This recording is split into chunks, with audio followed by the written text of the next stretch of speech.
I am sitting now with the filmmaker Philippe Turcotte for the film Rose. Welcome to the Canadian Independent Film Festival. Thank you.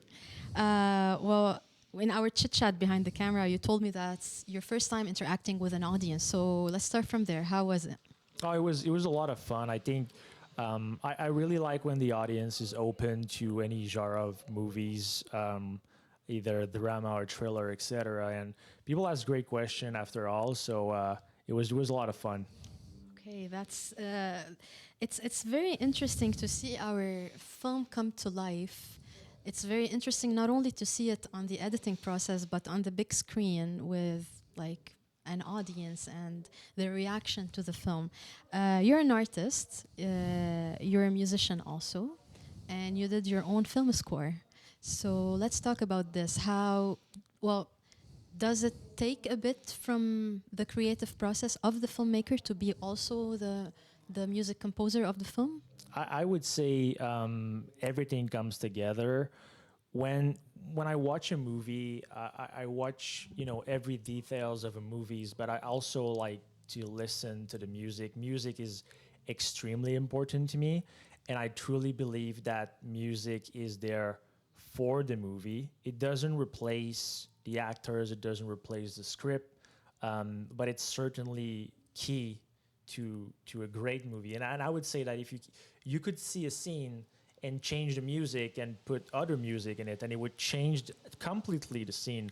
And I think there's a lot of great composers. My One of my favorite is Hans Zimmer. There's also Stephen Price, but um, to me, it actually helped me create the story because when I write the music, I see the scene, I see the actors, and it all come together. Well, it's very nice also when, just like you mentioned, when we are filming and we see how things will evolve slowly, we start filming and we see the timeline, we see where the music might be interfering to help the emotions appear more in the film. In that sense, we always have like a first idea of our film. Did it change as you were composing the music, let's say, or editing the film, or shooting the film? Did something change, or it worked better? Like, tell me more about this creative process. Yeah, that's a great question. When I start to write this movie, I had this. It's funny because like I guess I played this movie in my head for a very long time, so it kind of already exists somewhere before I put it on paper. Then the writing the script. I wouldn't say it's easy. It's never easy. You change words, you go back and forth. But as I'm writing it, I can see the scenes, I can see the shot, and I can see already where, okay, I'm gonna put music there because I believe it will add something. For this scene, I don't need any music because sometimes it's even more powerful when there's no music and there's only the dialogue, and that's what I tried to do. The interaction between me and the other character in the old barn. I didn't want to have any music. I just wanted to have like this powerful dialogue between two men. Yeah, and another time I feel that the music is extremely important. And I guess for my movies and for my film, I I like putting music. I like image. I like when it's kind of taking a pause and looking at, you know, image, listening to the music slowly. Nothing has to be super fast every time.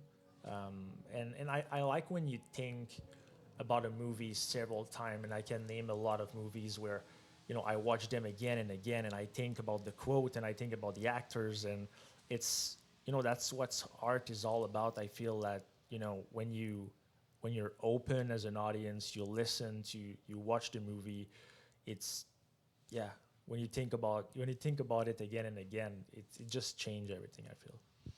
Well, that's very interesting coming from a music composer. Through my personal experience as a filmmaker, sometimes I used to have this discussion with music composers. Well, not on purpose, of course, but they tend to put like a music score to the majority of the scenes when you give them like the freedom to just like build their music for the film. And I always argue about the power of silence and the power of slow scenes sometimes. And sometimes you don't really need special sounds or special music to make an emotion appear. And this is a very, well, I needed to emphasize how this is a nice observation from you as an artist, as a filmmaker, and as a music Yep. composer at the same time. So thank you for that. Let's talk a bit more about comics and your inspiration and your love for comics. So Absolutely. I'll I'll let you talk.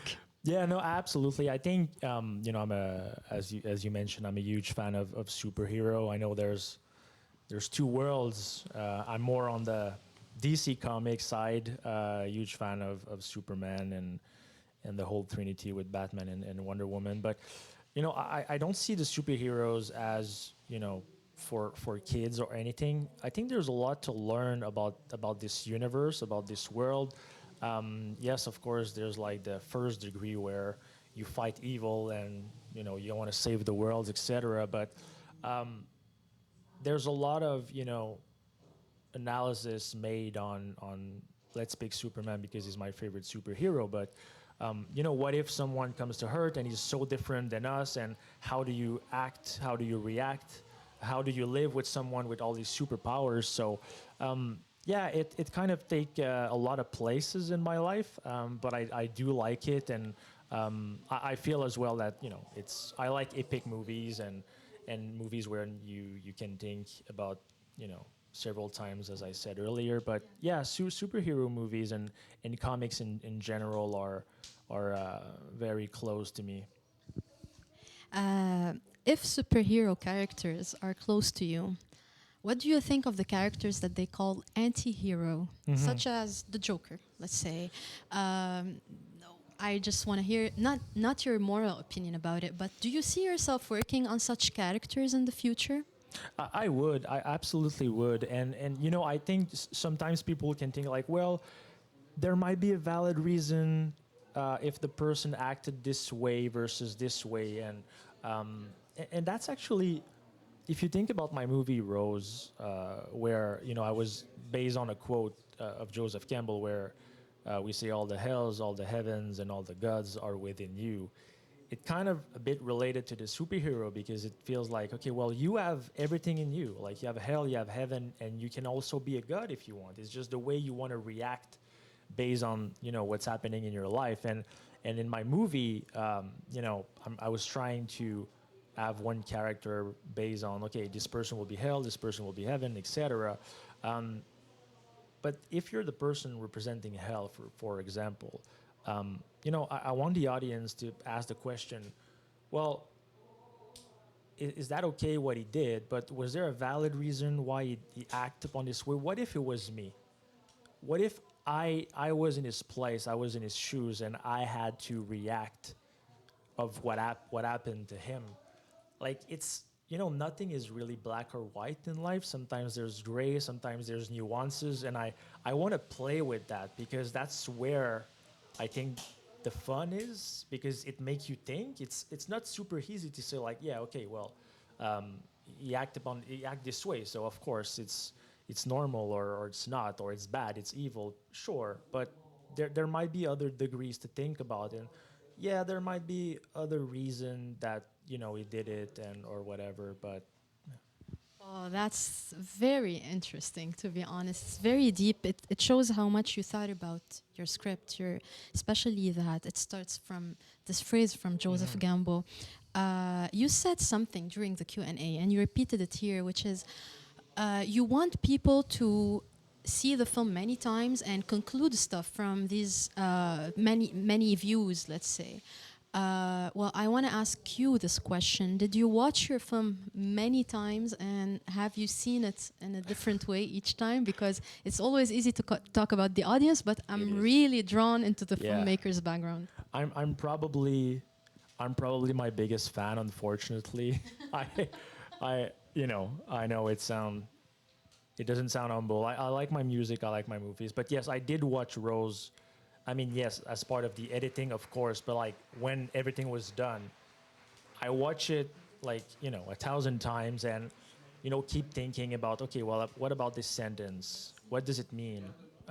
What about this placement of this object there? What does it mean?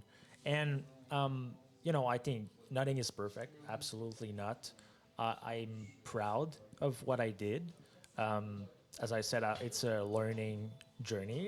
If I do other movies, which I plan to, of course, I'm gonna get better at it. But yeah, I did watch it several times, and as I do for several movies, and I keep learning and thinking about things.